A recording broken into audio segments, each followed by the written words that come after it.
Justin Fields, Deshaun Watson, Travis Hunter, George Pickens, Bo Nix, Jacoby Myers. And this is the main reason why I say we have the #1 7-on-7 program, in the world. Did you double tap? Man, listen, this is the long anticipated list. I'm gonna have fun with this one because a lot of people know my affiliation with the 7-on-7 kind of world. And 7-on-7 in essence is the kind of off-season flagship program for football. I've been doing 7-on-7 for close to about 13 to 14 years now. And what I'm going to do for you today is give you my all-time juggernaut offense.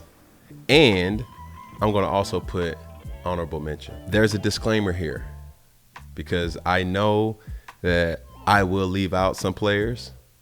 I know that some players will feel left out, but this is what this list is for, to start the debate, to start really the reminder of how great this player actually was, these players actually were, how dominant they were. And yeah, I only get to pick 7. You know what I'm saying? Really 6 because we're not taking into account the snapper. But my list goes as follows. If I were to have a all-star juggernaut team and one team and all of them can play on one team, it would be like this. My quarterback, my starter would be Justin Fields. My backup would be Bo Nix. But listen, the honorable mention, and I know it's listen, the honorable mention, Deshaun Watson. Another honorable mention will be Zach Calzada, Sam Howell, and Mike Wright. All those players made a major impact in high school football and even more of an impact on 7-on-7. But I'm just like, it's almost like an award show. You know what I'm saying? Like only one person can get the title, you feel me? So if I were to go into a tournament where I go against anybody else. And this is the main reason why I say we have the #1 7-on-7 program in the world, Craig, is because we've been doing this for so long and we've had the guys for such a long time. Whether you call it recruiting, whether you call it just affiliation, whatever. But yeah, so my quarterback, my starter will be Justin Fields. My backup will be Bo Nix. Honorable mention will be Mike Wright, Deshaun Watson, Zach Calzada, Sam Howell. All right, now Malik. So some would say Malik Willis, right? But Malik didn't play quarterback for the 7-on-7. Malik was an athlete, you feel me? So Malik kind of got snipped even with this too, but Malik's major impact was on defense for us because we put Malik everywhere. We put Malik at safety. We put Malik at nickel. We put Malik at receiver. We put Malik everywhere. He was just a baller. You know what I'm saying? But as I go into my receivers, this is where it's kind of ruffle a lot of feathers, but it is. #1 receiver will have to be George Pickens. George was as dominant as any player I've ever seen. All these receivers was dominant. Let's just keep it a buck. I will go with George Pickens, Jaden Hazelwood, Travis Hunter, Javon Baker, and my running back would be DJ Dallas. We not losing. Let's just say that.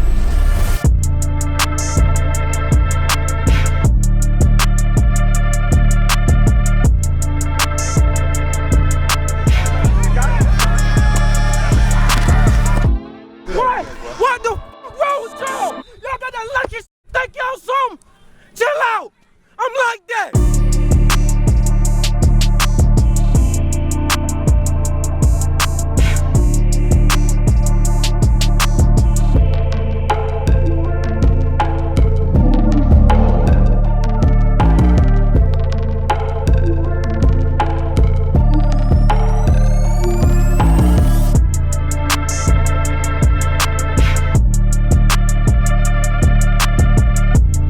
Everybody cash a check. Everybody getting money. It's all day.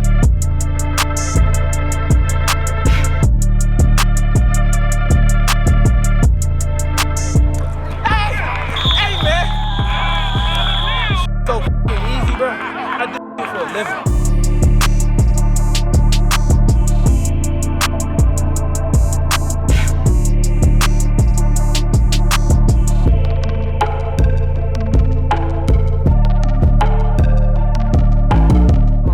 we undefeated. Ain't no team in the nation gonna beat us. Ain't no team ever gonna beat us. Look at the squad. Forever. Don't ever try to play us. And you know the sad thing about it, 3 of those players was on a team at one point in time. So I had George and Jaden and Javon, a young Javon. Javon was like in the 9th or 10th grade playing up with those guys. So when it comes to, so that's George, Jaden, Javon, DJ will be at running back. Oh, and my 5th receiver would be Terry Godwin. Bro, let me tell y'all, a lot of people don't realize Terry Godwin was the number 1 athlete in the nation. He ended up going to Georgia, and he was that guy. When you talk about just overall athleticism from top to bottom, man, he was a freak. Right? I was blown away by his ability to just make plays. The ball always found Terry. You know what I'm saying? And that would be my list. Now the honorable mention, E.J. Williams. He ended up going to Clemson. Dakari Collins also went to Clemson. Jacoby Myers was a teammate of mine in New England. Kalen was a beast. My younger brother, Kalen, shucks, bruh, he went off at IMG. But he was playing running back. But the guy was just always open. Shane Slade, and one of my all-time favorites is Honeycomb, Caden Lee. Like, why Caden isn't necessarily on the starter is because it's relatively new. You know, he's at Ole Miss right now, and I don't think all those guys, they already went through college or they're in college right now, so you kind of know, what they can do at the next level. But Honeycomb was a person that I leaned on him to make plays after play after play, and he delivered more times than not. Michael Gallup is another person that's on honorable mention. Kevin Coleman went to Jackson State, now is at Louisville right now. Kieris Jackson went to UGA. That's another one. Yeah, that's it. So anybody want to go toe for toe with C1N as far as talent that I came through, bro, it ain't even close. And we got a whole fleet of guys that I know I didn't mention, but bro, we've been doing this at a high level. So man, check out that list. I know it's gonna, be entertaining for some and alarming to even some other people, but you only got 6 slots to fill, and that's my 6. Quick question. Would you throw a Dante Moore in your honorable mention? Ooh, I forgot about Dante. Fat boy! Oh, damn. But Dante too young for this list, you know what I'm saying? That's why I said honorable mention. Yeah, of course. Yeah, hell yeah. That's, golly, I forgot about Fat Boy. Hell yeah, for sure. Because now it's like, Dante was so efficient, you know what I mean? Like, we played games where the ball never even touched the ground. You know what I mean? You can even go back to OT7, and it's like, bro, that ball never touched the ground. Like, Dante was efficient. We was taking shots. We was, underneath passes, over the top. It was just, the guy was so mentally advanced than most quarterbacks that it was simple. It was a joy to even watch. But, like, you got guys like that, man. It's like, damn, I forgot about him. But they still young in the game. Dante obviously is at UCLA right now. And it's just a list of other guys that they may not have the big names as those players, but they still had a major impact to 7-on-7. And that's the list, and I'm sticking with it. Why would you put Justin Fields as like the coveted position quarterback? You a quarterback. Yeah. Elaborate on why would you put, because most people, when you said that, even me seeing, I'm like, you going Justin Fields over Deshaun Watson? Just talk about, but are you talking about just high school at that moment? I'm talking about impacting 7-on-7. Like, what I seen Justin Fields do. Hey, listen, man. It's Cam Newton here. Hey, best player in high school football right here. If you're a high school player and you watching this, you know it's the truth. If you doggone a recruiter for anything, this the best thing any recruitment can get you right here. Said from former 5-star himself. I'm Cam Newton and I approve this message. His presence was calming. You know what I'm saying? Not to say everybody who I didn't mention or did mention didn't have that same presence.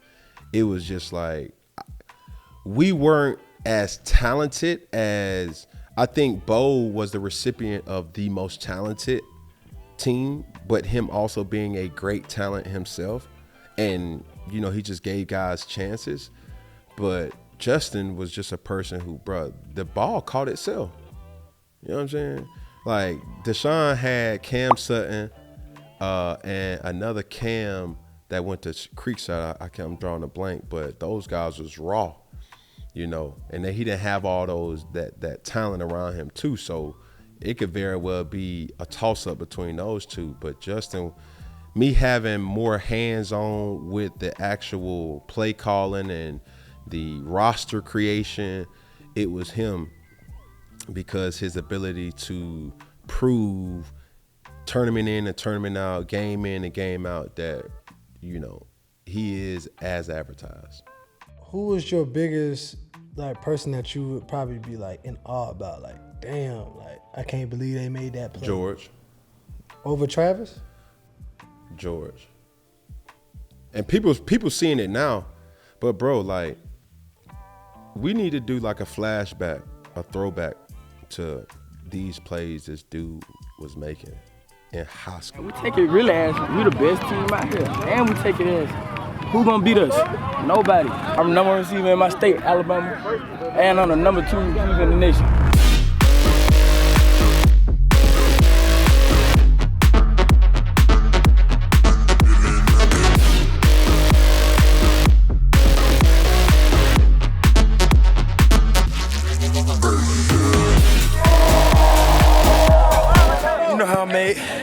Alien status.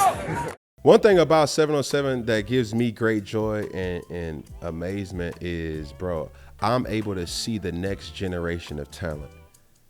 And even when I was in the league, I was seeing these kids. It's almost like LeBron or Allen Iverson seeing LeBron James in high school, Michael Jordan seeing LeBron James in high school, these up and coming guys. Like LeBron now seeing Bronny, or, you know, seeing Lonzo Ball, or seeing LaMelo, like seeing Zion in high school. Like, when you're fans of these guys, but me actually having that team and they playing on my team, you get to see it up close and personal. You build relationships with these guys. You know what they like to eat. You know what their girlfriend name is. You know when what they wear in the prom and all this and that. And you have some type of affliction to their overall life outside of football.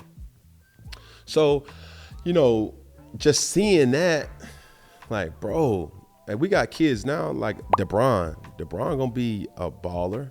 You know, you got Winston, you got Burdell, you got all these guys, Alex, Jaden Davis, you know, these guys that, you know, Luke Nichols, like these guys are relatively young, and even other guys that may have played other places but played with us. Like you got Aaron Nolan, who he may not play with us this year, but he still had an impact at 15 or even 18, where it's like, yo, this dude here different. You know, it's just not enough time in the day. It's not enough footballs on the field to give everybody opportunities. It's a competition. So, you know, when I just think about these lists, bro, I got into this industry or this wave of football because I was seeing the lack of representation of guys who actually played the game and know what these kids are going to go through.